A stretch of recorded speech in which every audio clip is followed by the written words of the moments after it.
उसके कलीग के द्वारा गोली मारकर मौत के घाट उतार दिया गया। इस तरह बांग्लादेश में पिछले 2 हफ्तों में तीसरी ऐसी हत्या है।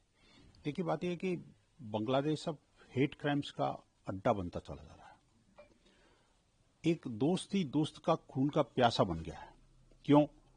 क्योंकि एक जिहादी है और दूसरा हिंदू है। क्योंकि एक जो है जो इंसानियत के नाम पर, और एक दब्बा है, और मजहब के नाम पर वो सब कुछ करने को तैयार है। ये जो मजहबी हिंसा है आखिरकार कितने लोगों की जान लेगी?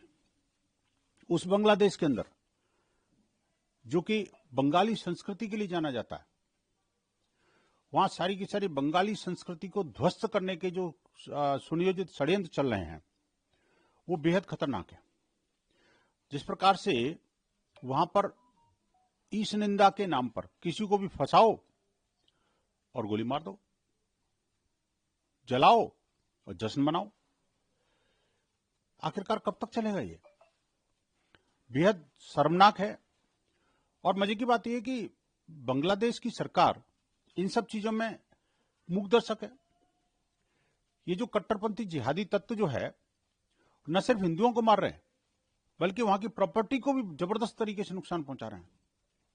इन अकल के अंधों को यह नहीं पता कि आखिरकार जिस प्रॉपर्टी को आप नुकसान पहुंचा रहे हैं, जिन लोगों को मार रहे हैं, वो आखिरकार हैं तो बांग्लादेश के ही लोग ना।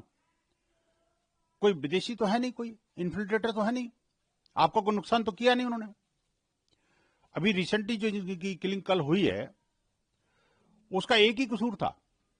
क्या कसूर था? कि उसने अपने फेसबुक पोस्ट पर यह लिख दिया था कि सनातन सबसे पुराना है।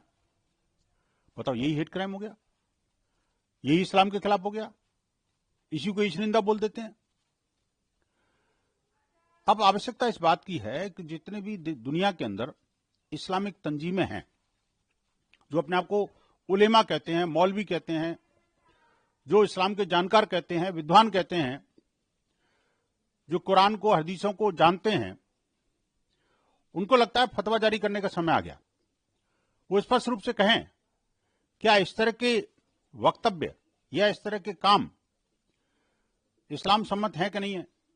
आखिरकार कब तक ऐसे इस्लाम के नाम पर, ईश निंदा के नाम पर, पैगंबर के नाम पर सरतन से जुदा की गैंग चलाते रहोगे आप?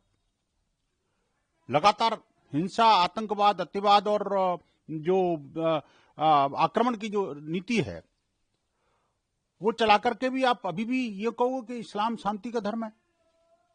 ये इसको बहुत गंभीरता के साथ समझना पड़ेगा। और वर्ल्ड कम्युनिटी को भी, और मैं कहूंगा कि वो ओआईसी कहां छुपे हुए हैं। जो इस्लामिक कंट्री अपने आप को कहते हैं, थोड़ा सा भी कहीं कुछ होता है तो चिल्ला जाते हैं, और इस्लाम के नाम पर जो हिंसा और पापाचार जो हो रहा है उस पर पूरी तरह से चुप्पी साध लेते हैं। ये अब नहीं होगा, इसको विराम लगाना पड़ेगा।